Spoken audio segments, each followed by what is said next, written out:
Vamos a hacer lo que podamos y vamos a tratar de dar el contenido de la mejor manera. Bueno, como sabemos, ya nos vamos acercando al final de la materia. Eh, Tenemos esta clase, después tenemos la que viene que es presencial, donde vamos a trabajar ya con la última unidad y darle un cierre a la, a la materia. Eh, y dentro de 2 semanas, creo que es 21, ya van a tener que entregar el trabajo práctico, la monografía y además el coloquio. ¿Sí? Eh, ¿Qué tal? Buenas tardes, Sofía.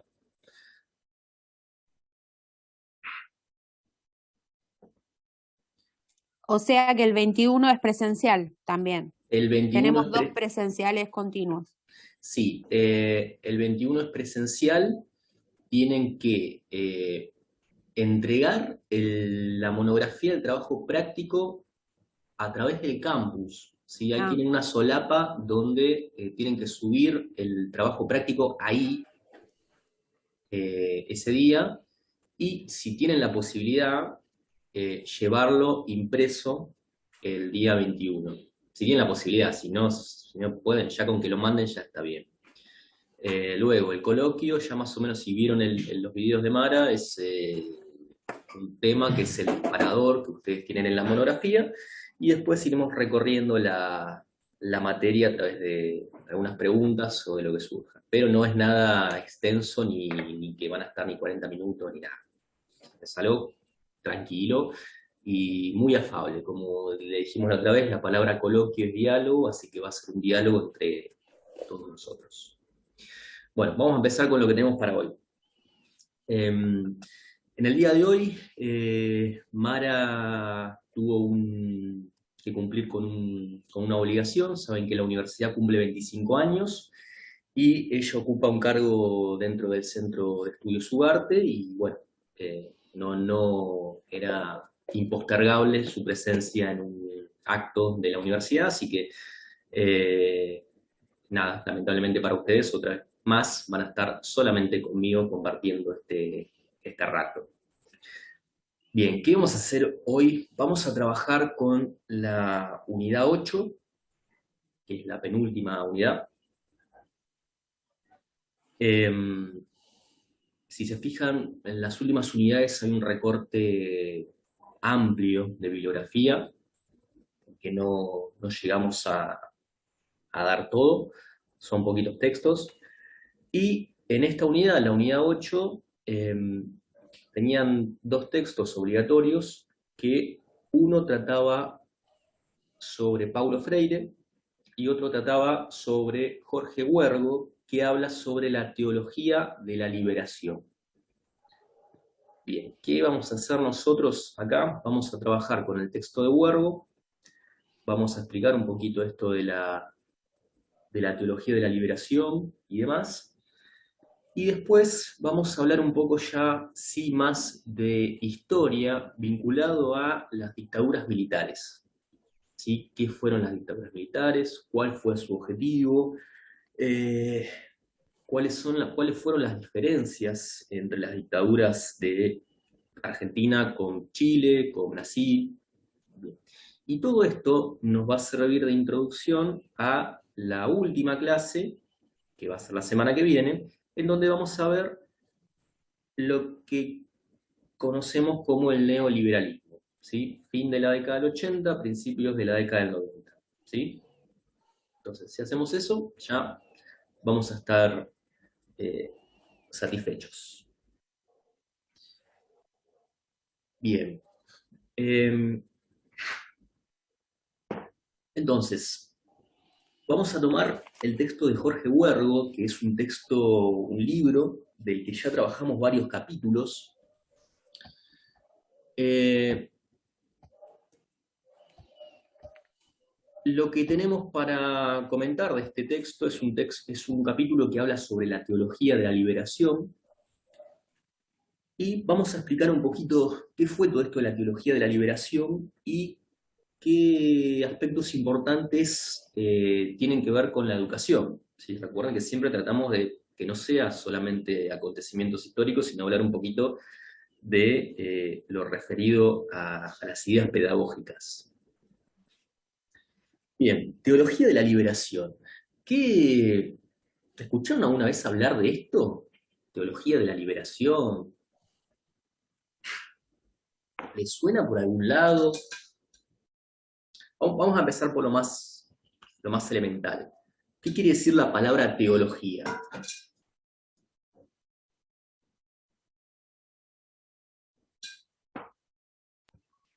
Teo es Dios. Ego es Dios, muy bien. Y la palabra logos quiere decir ciencia. Por eso yo tengo biología, supongamos.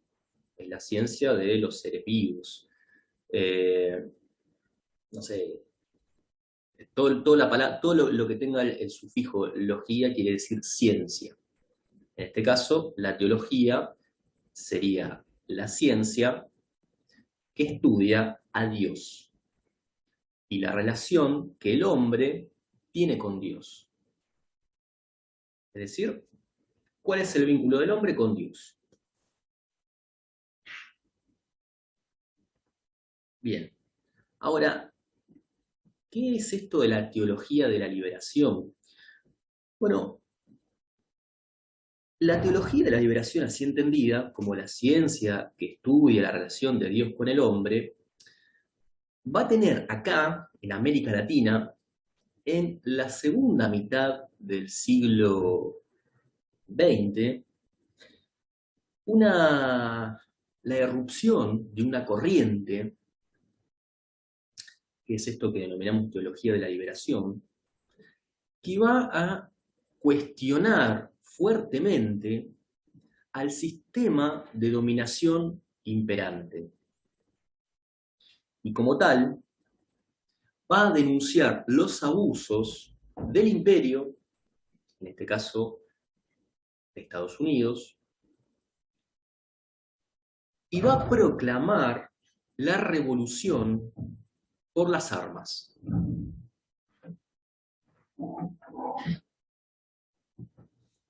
Es decir, esto sería algo así como tratar de vincular las ideas teológicas con la liberación de los pueblos oprimidos latinoamericanos. Entonces, la teología de la liberación, ¿qué me va a decir a mí? Me va a decir que un buen cristiano es aquel que se preocupa por mejorar las condiciones de vida de los pueblos oprimidos latinoamericanos.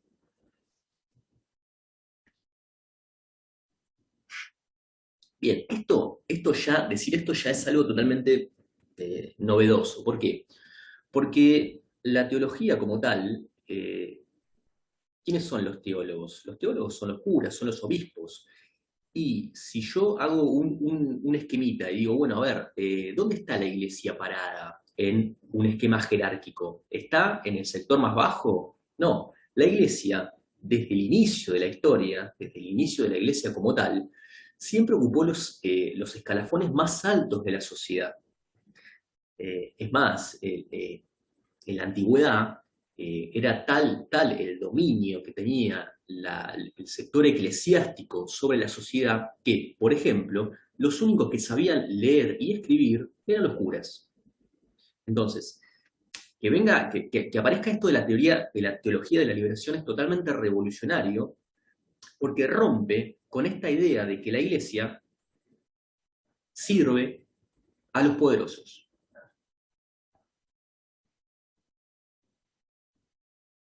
Bien, entonces, segunda mitad del siglo XX, vamos a poner una fecha, 1950 en adelante, va a aparecer esta corriente ideológica al interior de la iglesia, que va a tratar de vincular cristianismo con revolución y emancipación de los pueblos oprimidos latinoamericanos sobre el imperio, en este caso Estados Unidos. Bien, yo después voy a, o sea, esto es lo que entendemos. Yo después voy a hacer un comentario que por qué no me parece acertado denominar a este tipo de movimiento teología de la liberación. Pero eso es algo aparte. Bien, si yo tengo que estudiar esto de la teología de la liberación, tengo que buscar antecedentes. Entonces, Jorge Huergo me va a decir que un primer antecedente lo puedo encontrar en un obispo que se llamó Bartolomé de las Casas, un obispo español, que durante el periodo de la conquista, es decir, durante el periodo en que el imperio español asentó su dominio en América Latina, este obispo, este tal Bartolomé de las Casas, va a escribir una carta, le va a escribir una carta al rey, y le va a decir al rey, le va a decir, che, mirá que acá la verdad los españoles se están pasando de rosca, porque están asesinando nativos, los obligan a trabajar de manera como si fueran esclavos, los matan. Entonces, en esta carta que Bartolomé de las Casas le escribe al rey, lo que hace es poner en evidencia la opresión del español sobre los nativos. Entonces, ahí, en ese punto, es donde el autor que estamos estudiando nos va a decir, bueno, acá hay un antecedente, acá hay un germen de lo que es la teología de la liberación. Acá tenemos un cura que se puso al lado del pueblo.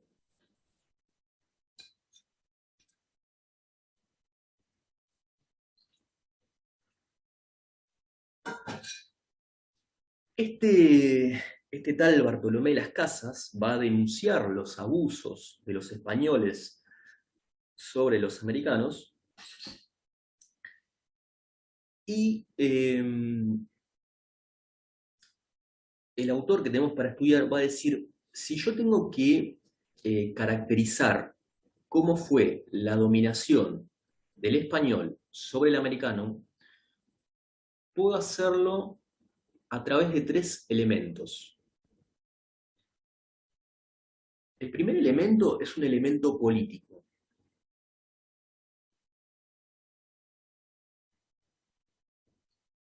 Profe, perdón, no escuché bien la palabra o se cortó. Sí, ¿Qué dijo? para entender la dominación del español sobre el americano se puede entender a partir de tres elementos. El primer elemento es un elemento político. ¿Por qué político? Bueno, fundamentalmente porque los españoles se encargaron de asesinar, ¿sí? Decimos esa palabra, asesinar, a la mayoría de la población masculina indígena en las guerras. Ahora bien, uno dice, ¿qué tiene que ver esto con la política? ¿Qué tiene que ver que maten hombres en una guerra con la política? Bueno, que en esta época los que hacen política, los que ocupan cargos políticos, son hombres. Entonces, si vos matás a los hombres, estás descabezando a la organización política contraria. Entonces, una primera forma de dominación es política. ¿De qué manera? Matando a los hombres nativos. Una segunda forma de dominación, dice nuestro autor, es erótica. ¿Por qué erótica? Bueno, porque las mujeres van a estar sometidas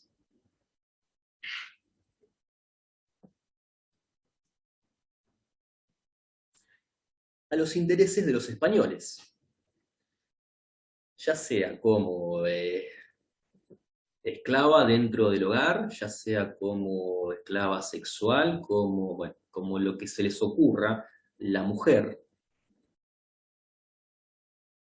está sometida a los intereses de los españoles.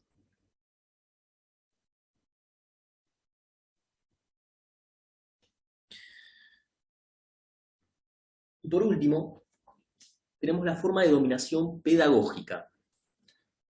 ¿Por qué pedagógica? Bueno, muy simple, porque cuando los españoles se instalan en América, a través del cristianismo, es decir, a través del dogma católico, a través de la Biblia, van a imponer su cosmovisión, van a imponer, perdón,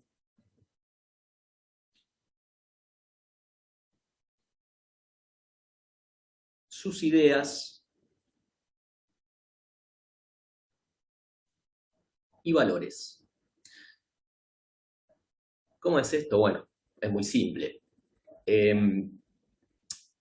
Supongamos que vos sos un, no sé, un inca o un azteca. Entonces vienen los españoles y te dicen, che, azteca, está todo bien con vos, pero si querés seguir con tu vida, si querés preservar tu vida y que no te pase nada malo, lo primero que tenés que hacer es convertirte al cristianismo. ¿Sí? Se convierte al cristianismo como nos convertimos nosotros en la actualidad, a través del bautismo. Convertirte al cristianismo, obviamente cambiarte de nombre, porque no te puedes llamar Atahualpa, tenés que tener un nombre acorde a Occidente. Y una vez que te conviertas al cristianismo, tenés que empezar a, como todo buen cristiano, practicar y profesar la fe de Cristo. Entonces, ahí ya tenemos la otra forma de dominación, que es la forma de dominación pedagógica. Entonces, forma de dominación política, erótica y pedagógica. Entonces, el autor Huergo va a decir, de estas tres formas de dominación,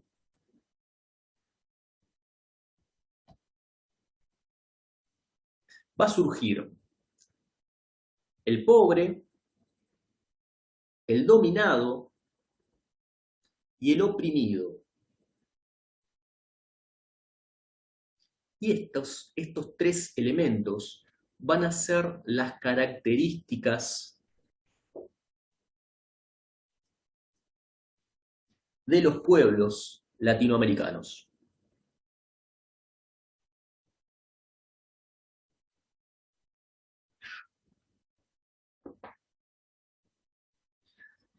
Bien. Este pueblo oprimido, pobre y dominado va a tener en el siglo XX una participación mucho más activa y va a ser el protagonista de varias revoluciones. Es decir, para decirlo en otras palabras, este pueblo oprimido, dominado y pobre, en el siglo XX se va a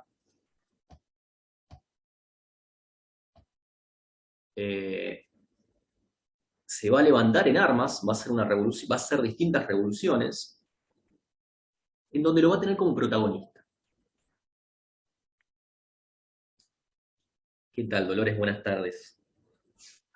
Hola, buenas tardes, ¿cómo estás? Perdón por llegar a esta hora, pero no paraba un colectivo, un desastre para viajar hoy. No, no te Apaga el preocupes. micrófono ahora. Gracias por conectarte y nada, espero que no haya sido traumático encontrar el link y todo eso que me comentaron acá que no les aparecía el link y demás, y que algunos entraron al otro link, que era el que usábamos siempre, y quizás eso generó confusión. No, lo pasaron las chicas al grupo, gracias a Dios, tenemos un grupazo, y bueno, ya lo pasaron, así que acá estamos. Dale, Bueno, dale, no te interrumpo más. entonces, volviendo a este tema, al tema de cuáles son los antecedentes de la teología de la liberación. Lo encontramos ahí en Bartolomé de las Casas, que hace esta denuncia de la opresión del español sobre el americano, y en estos tres elementos que dice, que esboza Huergo, que es la dominación política, erótica y pedagógica. A partir de esto se concibe al pueblo americano como un pueblo pobre, oprimido y dominado. A mitad del siglo XX este pueblo se va a levantar y va a iniciar lo que conocemos como las revoluciones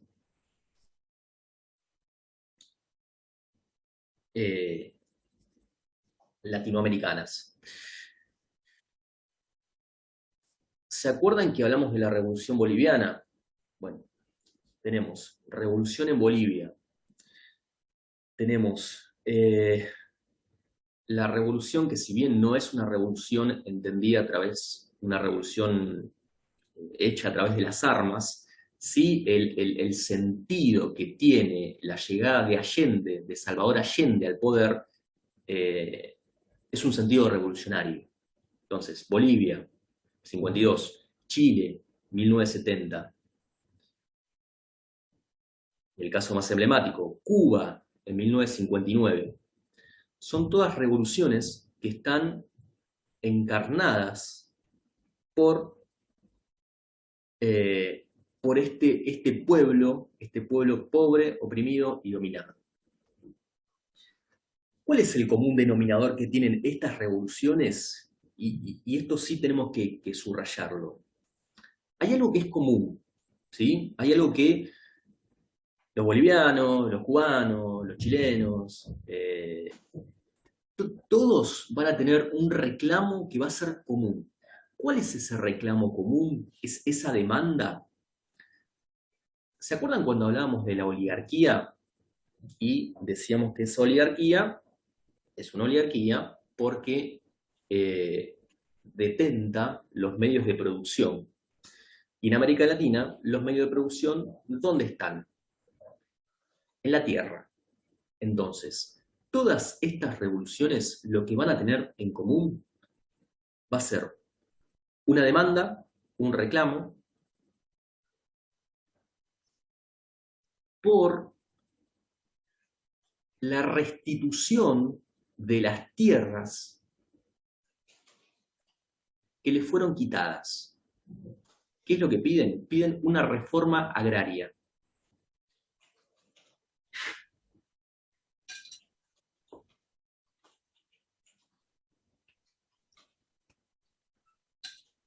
Si se acuerdan, cuando hablamos de Bolivia, una de las demandas de los indígenas era esto. En Cuba va a ser un reclamo, va a ser lo que movilice a los revolucionarios. En Chile va a ser lo mismo. Es decir, lo que se está pidiendo es una reforma agraria, es una redistribución de la tierra equitativa. Es decir, no puede, en esta concepción, lo que se busca es terminar con los latifundios. ¿Sí? No puede ser que un tipo que se llame, no sé, Pueyrredón tenga la mitad de la provincia de Buenos Aires. Lo que se está buscando es eso, es una repartición, una distribución equitativa de la tierra.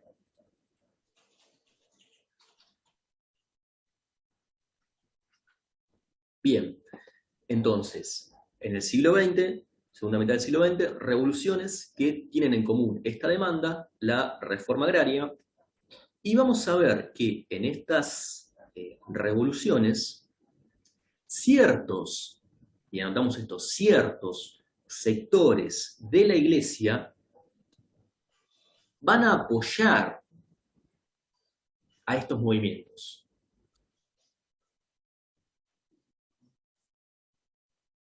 Cuando digo ciertos es porque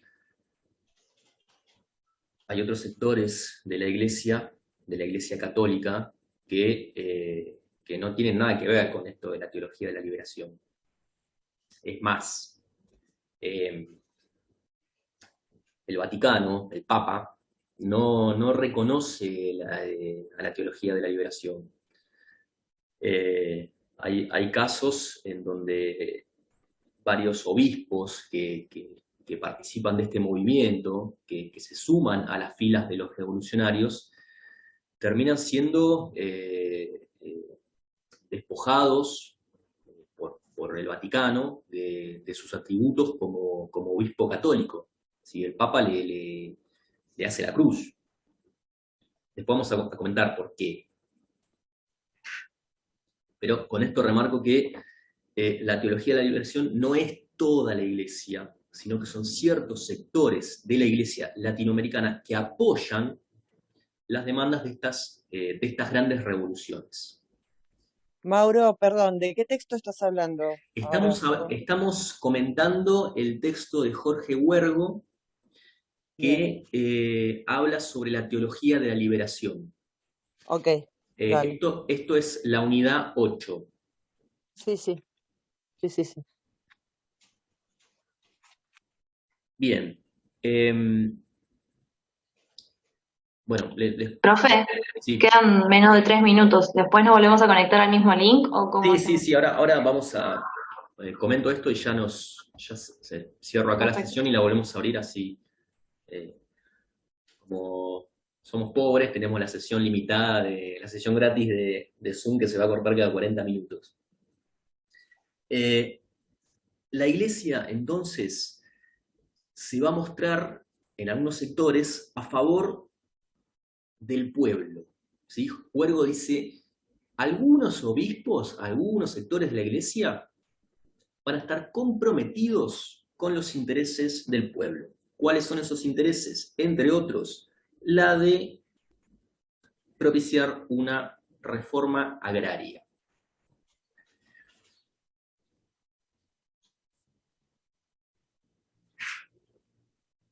Bueno, queda menos de un minuto, vamos a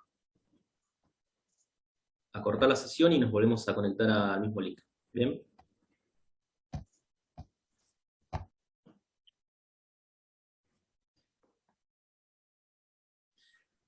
Bien, entonces, esto de la teología de la liberación constituye la idea de que ciertos sectores de la Iglesia, ciertos obispos, van a estar comprometidos con las demandas del pueblo. Algunos ejemplos, no es importante que los sepan, sino que entiendan cuál es el sentido de esto. En Chile vamos a tener un obispo que, por ejemplo, va a distribuir las tierras que le pertenecen a su diócesis. O sea, el tipo tiene una iglesia que tiene, supongamos, 3 hectáreas, sí, supongamos. Entonces el tipo lo que va a hacer es repartir esa tierra a aquellas personas que las reclamaban como propias.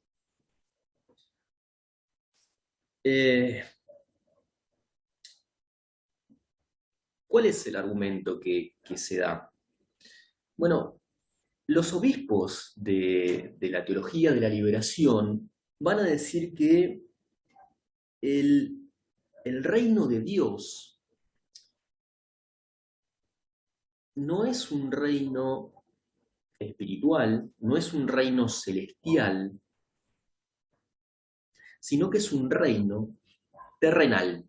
El reino de Dios no está en el cielo, está en la tierra. Y para que yo pueda acceder a ese reino, lo que tengo que hacer es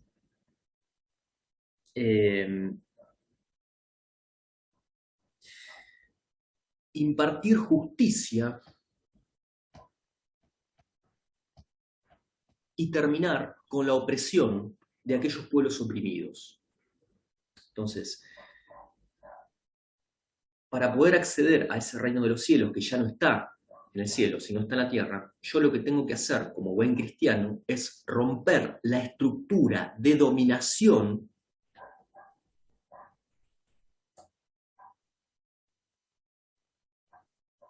económica, política e ideológica que se da en América Latina. Otro ejemplo más. Tenemos un obispo colombiano que bueno, ya pasó a otro lado, el tipo tomó las armas, se convirtió en un guerrillero de una guerrilla llamada Ejército de Liberación Nacional. El tipo pasó a formar parte de las filas de esta guerrilla, siendo obispo. Y este es un ejemplo, pero hay miles de ejemplos de obispos que toman las armas y que deciden, a través de la guerrilla y de la violencia, emprender el camino de la revolución. Cuando decimos toman las armas y quieren hacer una revolución, es porque, en gran parte, la teología de la liberación está atravesada por el ideario marxista. ¿Escucharon alguna vez hablar de la lucha de clases? Sí, por supuesto. Si lo tenemos que decir así en 10 segundos, ¿qué es? ¿Qué entendemos por la lucha de clases? La competencia entre lo que llamaba Marx la burguesía y el proletariado por el control de los medios de producción. Exactamente. Esta diferenciación en cuanto a la posesión de los medios de producción, que después, bueno, en 1917 se transformó en la Revolución Rusa, que era contrario a lo que esperaba Marx, que pensaba que se iba a dar en Europa, y bueno, se terminó dando en Rusia con una sociedad agraria, pero bueno, esa es otra historia. Muy bien. Cuando hablamos de esto de lucha de clases, la clase tenemos la burguesía y el proletariado. Entonces, Marx, siguiendo esta idea de Hegel, de que la historia se explica a través de un proceso dialéctico, la dialéctica, para decirlo así, es el proceso por el cual yo tengo una idea, esa idea es una tesis. A esa tesis le va a surgir una idea contraria, que es una antítesis. Estos dos se van a enfrentar y van a generar una nueva tesis, una nueva idea, que a su vez va a generar una nueva antítesis. Entonces, en este proceso de idea, confrontación, nueva idea, es que podemos entender la historia de la humanidad. Entonces, al amo, que es una tesis, le va a surgir el esclavo. El esclavo no quiere ser esclavo, entonces en esa confrontación entre amo y esclavo va a surgir una nueva idea, una nueva tesis. ¿Cuál sería? Bueno, sería el feudalismo. El feudalismo, con el señor feudal, también va a tener su antítesis y así va a generar el capitalismo. Lo que dice Marx es, acá yo tengo una tesis, que es la burguesía, tengo una antítesis, que es el proletariado, que se van a enfrentar entre sí. Producto de ese enfrentamiento, en el cual debiera el proletariado tomar los medios de producción, una vez que eso se dé, se va a llegar a un estado de revolución social y de comunidad, en donde la propiedad privada no va a existir más y la propiedad va a ser comunal. Entonces, lo que se plantea acá es que el cambio del sistema económico y político se da a través de la violencia. La violencia, dice Marx, es la partera de la historia. La violencia es el elemento que provoca los grandes cambios políticos y económicos. Entonces, siguiendo esto, ¿qué sería esto de lucha de clases? Bueno, sería que a través de la violencia, es decir, a través de las armas, el proletariado se va a enfrentar a esa burguesía para tomar los medios de producción. Una vez que toma los medios de producción, termina extirpando a la burguesía del Estado y así instaurar un nuevo sistema en donde la propiedad privada no existe y es comunal. Bien, esta idea sobre todo es lo que va a atravesar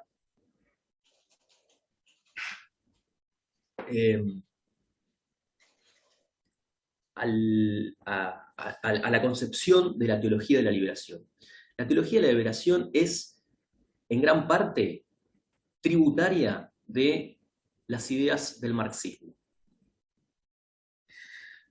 Entonces, lo que va a suceder es que se va a alentar una revolución popular, revoluciones populares, y que la Iglesia esté vinculado a ese proceso. Bien, hasta acá, esto es el texto de Huergo, ¿sí? Ahora después vamos a continuar. ¿Cuál es el punto que yo remarco y le puedo criticar a esta corriente? Cuando hablamos de teología, cuando recién dijimos que era la teología, que dijimos es la ciencia que estudia a Dios y su relación con el hombre, bueno, lo primero que tenemos que entender es que Dios no... a ver, el reino de Dios está en el cielo, ¿sí? Y vos, para poder acceder a ese reino, tenés que cumplir tenés que actuar de cierta manera para poder acceder a ese reino de Dios. De muchas maneras, pero entre otras, vos tenés un conjunto de obligaciones que son los mandamientos, en donde no tenés que robar, no tenés que matar, tenés que ser buen tipo. Bueno.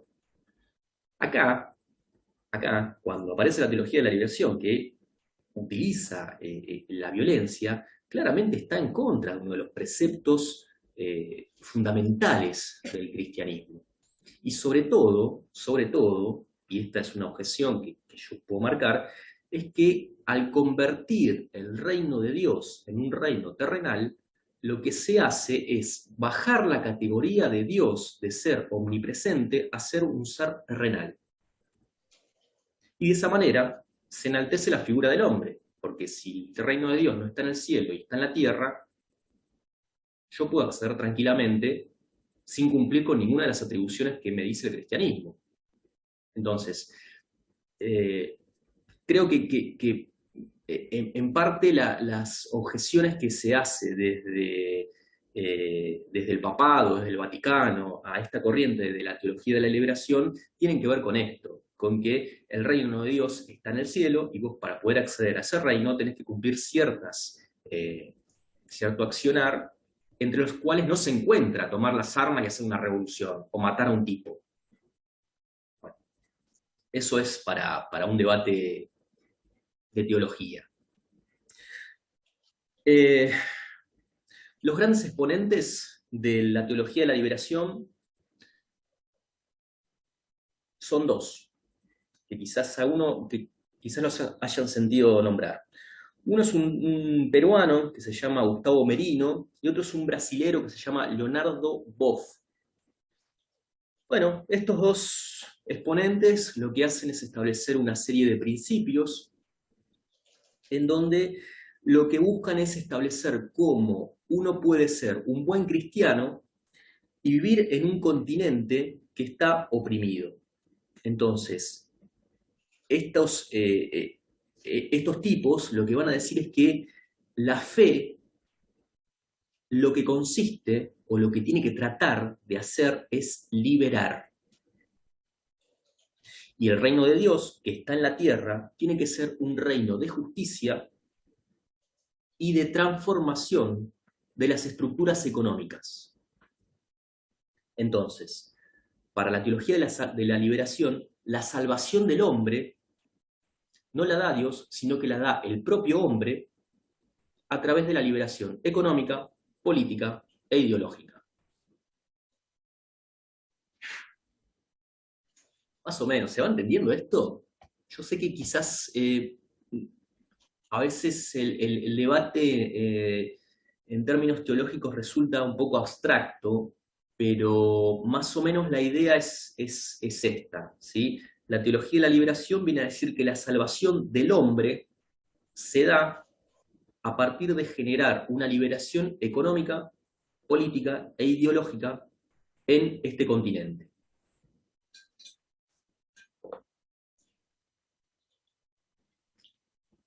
Bien. ¿Qué dice con respecto a la educación este movimiento? ¿Qué dice con respecto a la educación la teología de la liberación? Estos dos autores que mencionamos, que establecen un manifiesto en el año 65, establecen una serie de principios, y como principios son un tanto abstractos y un tanto generales. Entonces, cuando yo quiero entender qué dice la teología de la liberación sobre la educación, bueno, no voy a encontrar algo concreto, no voy a encontrar algo que me diga, es esto. Voy a encontrar principios generales. ¿Cuáles son esos principios? Lo que venimos comentando. La educación tiene que servir para terminar con la servidumbre y la opresión. Y además, la educación tiene que estar dirigida, sobre todo, a los jóvenes.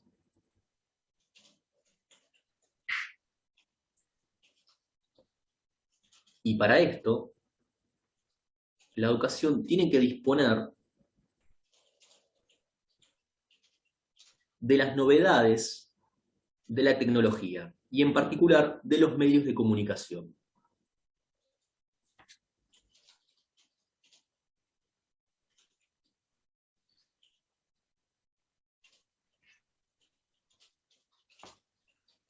Bien, cuando vean el texto de Huergo, van a ver que en el último apartado, Huergo va a hablar no de la teología de la liberación, sino de los sacerdotes tercermundistas. ¿Qué son estos sacerdotes tercermundistas? Podemos pensar que continúan con la línea esta de la teología de la liberación, pero no van a concebir la toma del poder político a través de una revolución armada, sino que lo van a hacer a través de una vía democrática. Y una de las figuras que encontramos acá, en estos sacerdotes del tercer mundo, es un cura argentino, que quizás lo hayan sentido nombrar, el padre Mujica. ¿Escucharon alguna vez hablar de este? El padre Mujica. Carlos Mujica.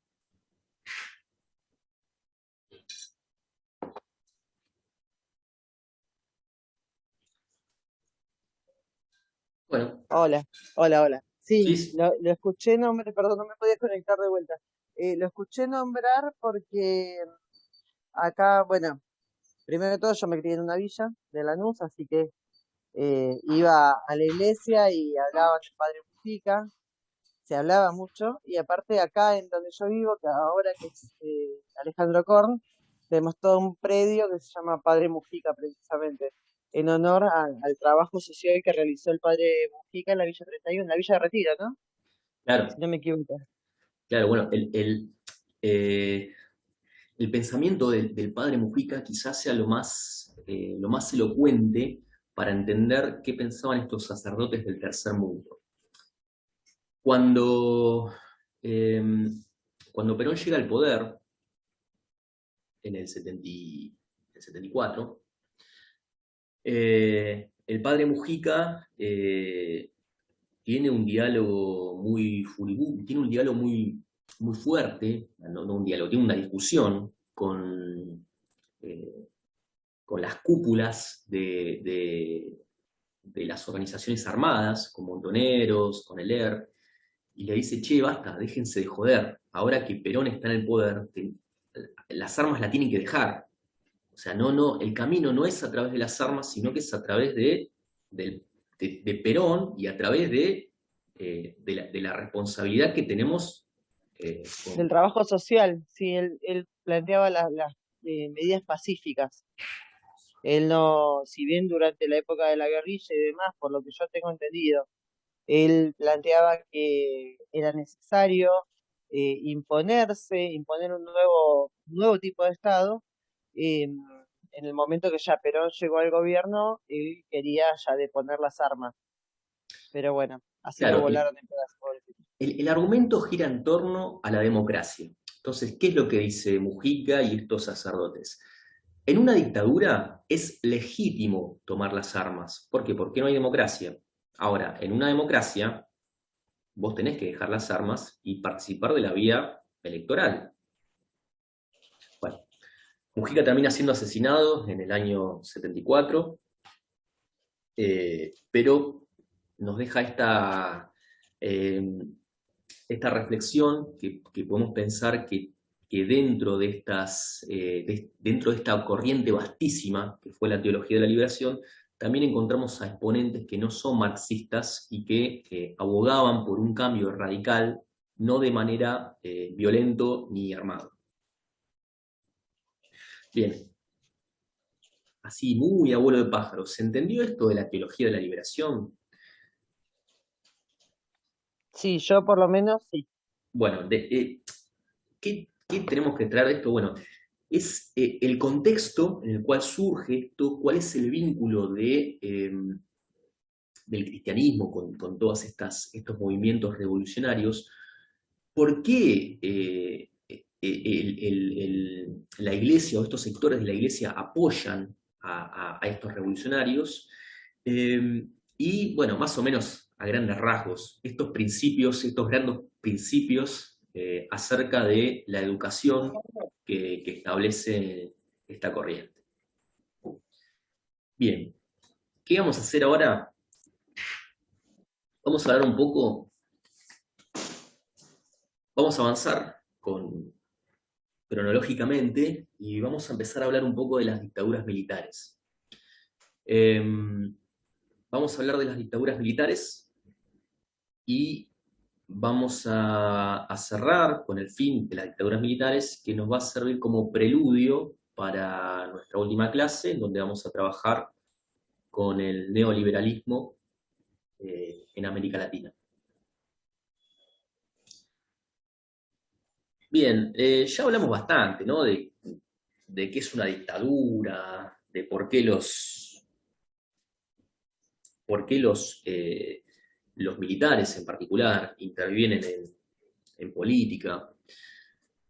Pero vamos a volver un poquito sobre esto. Las dictaduras militares no son un concepto nuevo, un concepto moderno. En Roma, en la antigua Roma, las dictaduras militares eran usuales y no eran mal vistas. ¿Cuál era el objetivo de una dictadura militar? ¿Por qué se llevaba adelante una dictadura militar? El argumento es el siguiente. Cuando el Imperio Romano está en crisis, una crisis política, una crisis económica, una crisis social, los militares toman el poder para apaciguar esa crisis, y una vez que esa crisis es resuelta, se vuelve a la vida institucional. Entonces, una dictadura lo que viene a hacer es ocupar el poder para resolver esas crisis que surgen, y una vez que son resueltas, es pertinente volver al estado anterior de cosas y que los dictadores dejen el poder. Es por eso que en una dictadura son suprimidos todos los derechos y garantías que corresponden a los de un ciudadano en una república.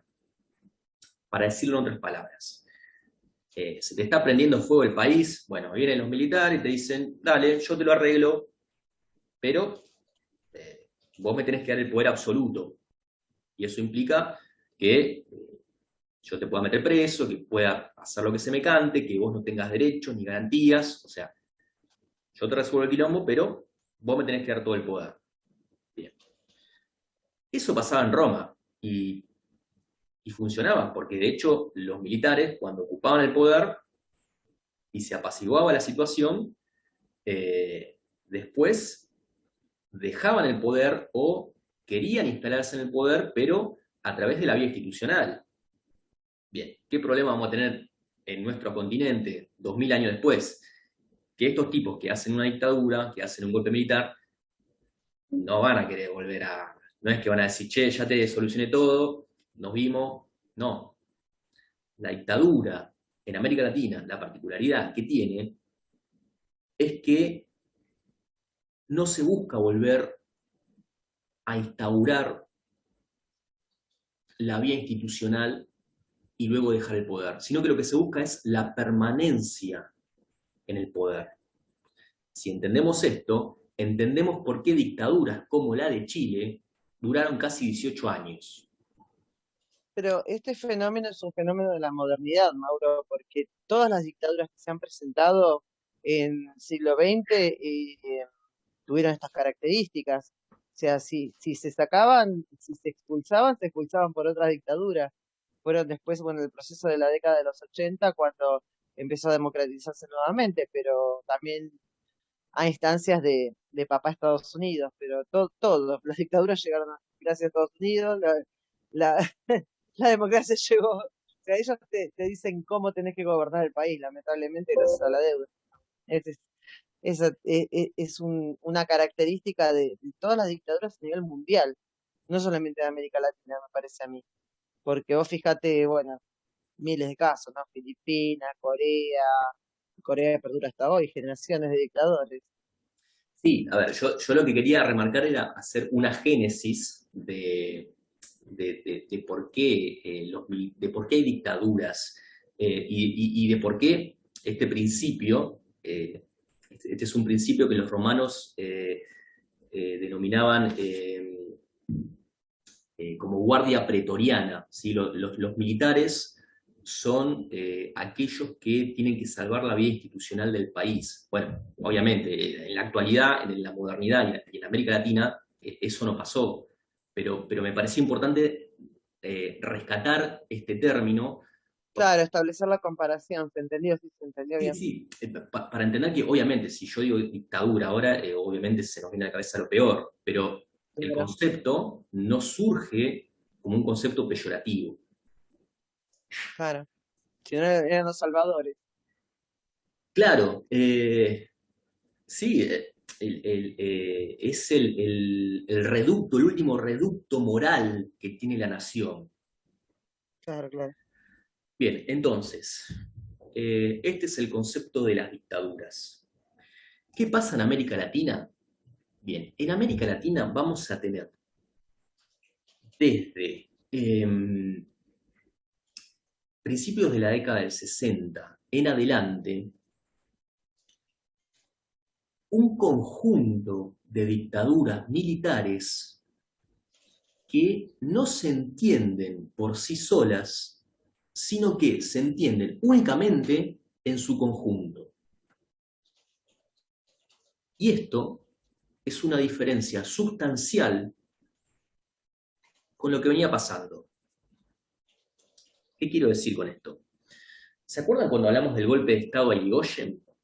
Bueno, eso es un golpe de Estado, es una dictadura. Ahora, ese golpe de Estado y esa dictadura responden más a intereses locales, a intereses endógenos, que a intereses foráneos. En cambio, en la década del 60 y 70, las dictaduras van a surgir como respuesta o como demanda a intereses externos. ¿Qué quiero decir con esto? Lo que quiero decir es que le hace un golpe de Estado a Irigoyen, bueno, listo, ya está, es Argentina. No es que le hacen golpe de Estado a Irigoyen y después le hacen un golpe de Estado al de Chile, al de Uruguay. Bueno, en la década del 60 va a suceder esto. Va a suceder que se va a desencadenar un conjunto de golpes de Estado que responden, sobre todo, a intereses foráneos, a intereses en particular de los Estados Unidos.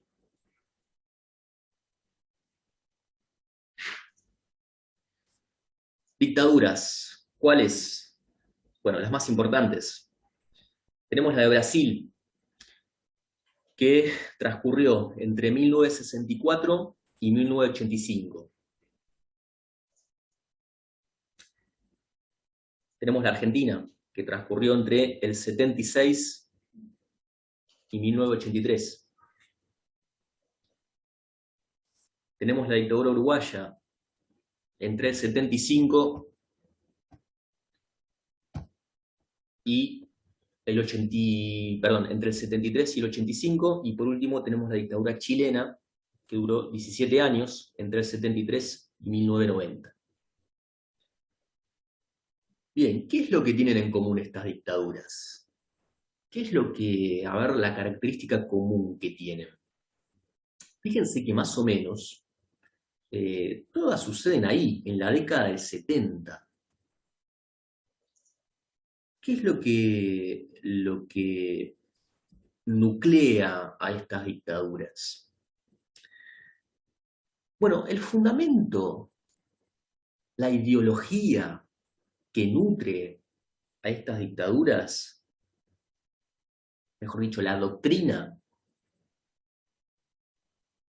que nutre a estas dictaduras, es algo que capaz sintieron nombrar, que se llama Doctrina de Seguridad Nacional. ¿Qué es la Doctrina de Seguridad Nacional? Bueno, ya lo dijimos, es el fundamento de las dictaduras latinoamericanas.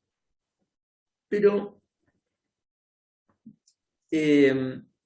la Doctrina de Seguridad Nacional tiene como principal premisa eliminar la política y eliminar toda forma de disenso interno. Fíjense esto, las dictaduras acaban, la mayoría de las dictaduras acaban cuando la gente sale a la calle, cuando los ciudadanos empiezan a manifestarse política y públicamente. Después vamos a decir algo con esto, que es importante con el tema de Argentina sobre todo. Entonces, ¿qué es lo que tienen en común estas dictaduras? La Doctrina de Seguridad Nacional. ¿Qué es lo que nos dice la Doctrina de Seguridad Nacional? Nos va a decir que el enemigo no es externo, sino que es interno. Piensen esto. Un ejército, cuando se constituye como tal, tiene como principal premisa asegurar la integridad territorial de la nación a la cual debe defender. Entonces, un ejército, ¿a quién concibe como enemigo? A otro país, o, no sé, a un narcotraficante, o a una amenaza que provenga del extranjero. Es por eso que los ejércitos, de manera tradicional, siempre piensan su hipótesis de conflicto contra otro ejército. Bien, la Doctrina de Seguridad Nacional, ¿qué es lo que va a decir? Va a decir, che, ojo con esto, el enemigo no es externo, el enemigo es interno. ¿Y quién es ese enemigo? El enemigo es la subversión, esta palabrita la vamos a mencionar mucho, subversión, subvertir, ligada al comunismo y a la guerrilla revolucionaria. Entonces, la Doctrina de Seguridad Nacional va a decir que hay dos bandos claramente diferenciados. Por un lado, tenemos al mundo libre, cristiano y occidental, y por otro lado tenemos al totalitarismo comunista ateo.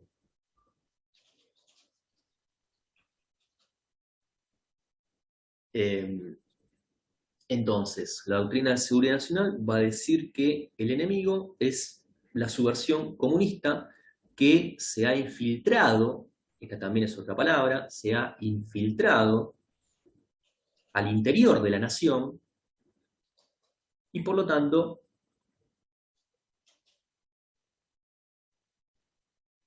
hay que combatirlo. ¿De qué manera se lucha contra esta subversión comunista infiltrada? Bueno, acá hacemos un breve recorrido de esto. La doctrina de seguridad nacional no es una doctrina que haya surgido exclusivamente en Estados Unidos. La doctrina de seguridad nacional es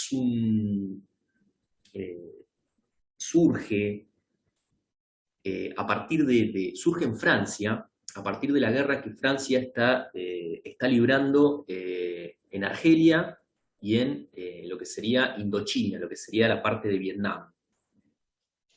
Entonces, ¿de qué se trata esto? ¿Qué es lo que dicen los franceses? Si yo me voy a enfrentar a un enemigo, necesito obtener información.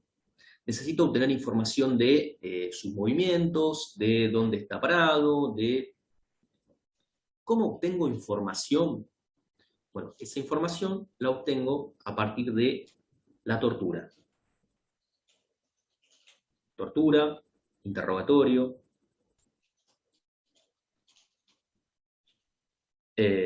desaparición de personas, todo lo que se les ocurra. Entonces, los franceses, para esto, van a empezar a crear distintas técnicas y métodos, ¿sí? Así como si yo agarro y escribo un manual, digo, bueno, ¿cómo torturar a una persona? Y escribo, punto 1, con una picana eléctrica, bueno, sí, así de terrible. Ese manual, digamos, ese conjunto de métodos, una vez que Francia termina esta guerra con Argelia y con los vietnamitas, ese legado va a pasar a Estados Unidos. ¿Por qué? Porque Estados Unidos va a continuar la guerra y se va a meter en la guerra de Vietnam. Entonces, Estados Unidos va a recibir este legado y va a perfeccionar los métodos para torturar personas, desaparecer y obtener información. Esto es así a tal punto que Estados Unidos va a crear en Panamá una escuelita, una escuela, se llamó la Escuela de las Américas, en donde te enseñaban esto. Te enseñaban cómo obtener información del enemigo, cómo torturarlo, cómo de lo peor, de lo peor. En esta Escuela de las Américas, donde se enseñaba todo esto, se empieza a impartir esta idea de que el enemigo en América Latina no está en el exterior, sino que está en el interior. Entonces, siguiendo esta línea, la Escuela de las Américas, ¿qué vendría a ser? Bueno, vendría a ser esta institución yanqui, en donde se enseña y se proclama las distintas formas y métodos de tortura, de privación de la libertad, de sometimiento, para combatir a la subversión comunista infiltrada en los países latinoamericanos. Si uno agarra y dice, bueno, a ver, che, ¿quién fue a esta escuela de las Américas? Vamos a encontrar que la mayoría de los presidentes de facto de las dictaduras militares latinoamericanas estudiaron en esta escuela. Uno de ellos fue Leopoldo Fortunato Galtieri. Galtieri fue a estudiar a la Escuela de las Américas. ¿Se entiende esto? Sí, Mauro, se entiende. Lo que se entiende es como que los yanquis fueron los únicos que durante la Guerra Fría desarrollaron este tipo de técnicas. cuando en realidad no solamente los yanquis, sino también la China comunista, en la Unión Soviética, lamentablemente, ¿sí? Es parte de la historia sucia del siglo XX. Eh, Dentro de lo que fue la Guerra Fría, trataron de instalar este tipo de manejos y de formas de control y de entrenamiento a las tropas, ¿sí? Que no era solamente que Galtieri un montón de militares llevaron, y no de acá, de toda Latinoamérica, de, de Oceanía, inclusive de África, y también desde el otro lugar, o sea, desde la Unión, en fin. Y yo creo que lo que tenemos que hacer es entender, sobre todo nosotros como argentinos y latinoamericanos, entender que el imperialismo tiene distintas banderas, pero tiene prácticas que son comunes. Tal cual, es Acá no, imperialismo por el lado por el que sea, tal cual.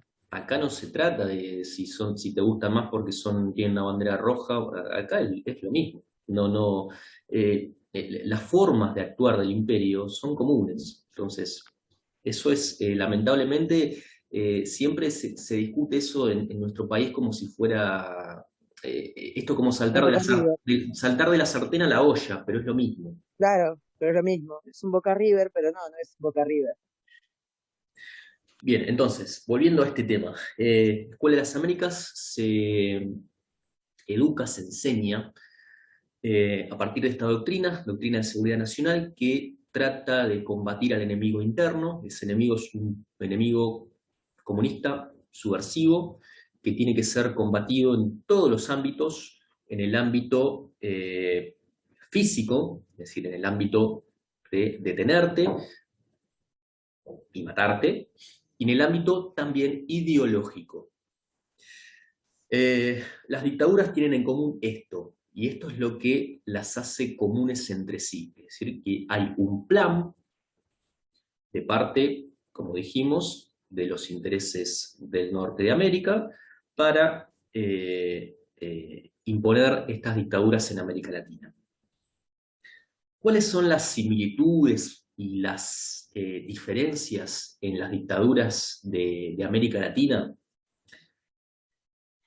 Bueno, lo primero que tenemos que decir es que, salvo Brasil, el resto de las dictaduras mantienen ciertos parangones, ciertos axiomas que son comunes. El primer axioma que encontramos es la gran cantidad y la ferocidad con la cual se detiene y se desaparece a las personas. En Chile, en la primera semana nada más, en Chile desaparecieron un poco más de 2.000 personas. En el caso de nuestro país, saben, los desaparecidos ascienden a 30.000. Con una particularidad. Estados Unidos, cuando impone estas dictaduras, va trabajando a prueba y error. En la dictadura de Pinochet, cuando persiguen y toman meten presos a los militantes y simpatizantes de Salvador Allende, lo hacen en una cancha de fútbol. La cancha de fútbol de Nacional, la cancha de fútbol nacional en Santiago de Chile, se va a convertir en un centro de detención. Entonces, ¿qué pasa ahí con eso? Estados Unidos va a venir y le va a decir a los chilenos, che, tratá de hacer las cosas más discretas, no le pegues un tiro a un tipo en una cancha de fútbol que te ve todo el mundo. Si entendemos eso, entendemos por qué en Argentina, ya tomando como ejemplo la experiencia chilena, vamos a tener tantos centros de detención clandestinos. Si a vos te desaparecen y no saben ni a dónde llevan, ni qué te pasó, Bueno, esa idea de que sea un centro de detención clandestino tiene que ver con la experiencia sobre todo chilena. De que Estados Unidos baja línea, de que no quiere que se vea que no saquen una foto con un cadáver en una cancha de fútbol. Entonces, lo que tenemos en común, sobre todo en las dictaduras chilenas y argentinas, es la gran cantidad de desaparecidos, la fuerza con la que se reprime a los opositores. Todo esto, como saben, está orquestado a través de un plan que se llama Plan Cóndor, en donde vos tenés información de inteligencia a partir de donde te pueden ubicar y no podés zafar. No es que yo estoy en Chile y digo, bueno, me escapo a la Argentina y zafé. No. Como esto es un plan global, a vos te van a perseguir, tanto en Chile, como en Argentina, como en Uruguay. Las diferencias que podemos encontrar en el orden político son que en Argentina el poder está representado por una junta de gobierno. Esa junta de gobierno está representada por las tres ramas de las Fuerzas Armadas: el Ejército, la Fuerza Aérea y la Armada. Entonces, esa junta de gobierno, esos tres, se ponen de acuerdo y deciden quién va a ser el presidente de facto. En el caso de Chile, eso no sucede. En el caso de Chile, quien tiene el poder absoluto es el jefe del ejército, que es Pinochet. Es decir, él no gobierna, Pinochet no gobierna con una junta de gobierno. Él tiene el poder absoluto. En Uruguay la situación va a ser un poco más, más disfrazada. Vamos a tener que...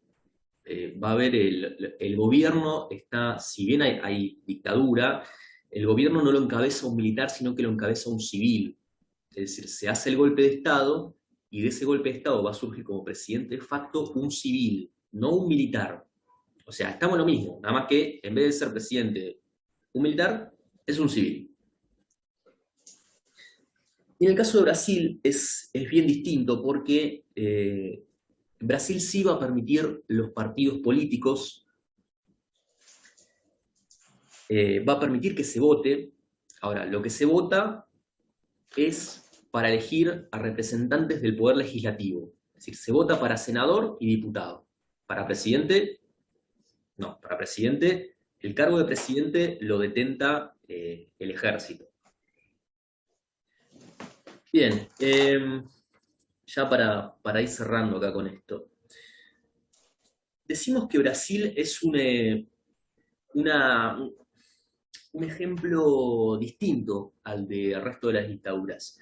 ¿Por qué? Porque con el resto de las dictaduras, sobre todo con Argentina y con Chile, en materia económica se va a imponer un programa neoliberal. ¿Qué quiere decir esto? Quiere decir que si más o menos tenemos esta idea de qué era, esta idea vaga de qué era el liberalismo era esta concepción por la cual el bien más preciado es la libertad del hombre, y nada ni nadie debe cercenar esa libertad, en particular el Estado. Entonces, ¿qué es lo que nos dice el neoliberalismo? Que el Estado tiene que reducir sus funciones y no meterse en la vida de las personas. Entonces, lo que vamos a ver con estas dictaduras es que el Estado, ese estado de bienestar del que hablamos durante el peronismo, va a empezar a retirarse en cuanto a su intervención en materia económica. Es decir, el mercado va a pasar a ser un libre mercado. Creo que esto lo comenté la otra vez. Hay una propaganda muy bizarra, donde hay un tipo que se sienta en una silla que dice silla industria argentina, y la silla es una cagada porque el tipo se sienta y se rompe. Entonces, la propaganda dice algo así como, bueno, si hay una silla que sea de otro país, una silla importada, una silla china, una silla de otro país, la silla argentina, al tener que competir con las otras sillas, se va a volver una silla mejor. Entonces, ¿cuál es el fundamento de esto? Que la competencia de productos va a provocar que esos productos sean más baratos y mejores. Esto terminó mal porque destruyó totalmente la economía argentina, que ya venía muy mal. Esto terminó de asentarle un golpe letal, porque los productos locales no pueden competir con los productos extranjeros, porque, ya esto lo comentábamos, los productos extranjeros tienen o subsidios, o son más baratos, o tienen otro régimen de producción que hace que los productos locales no puedan competir.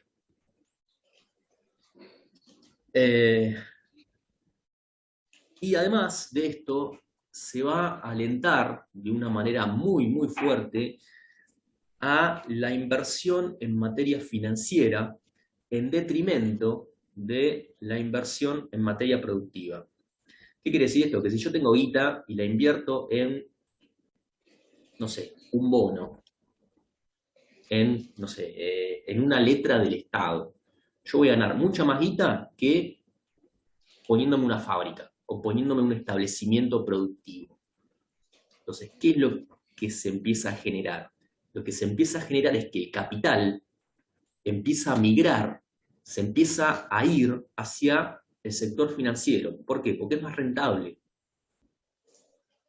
Yo digo esto y pareciera algo que, uy, pasó hace 40 años. Esto pasa ahora. A vos te sale mucho más rentable poner guita no sé, en algún activo financiero que ponerte una fábrica y generar laburo para... Esto pasa ahora.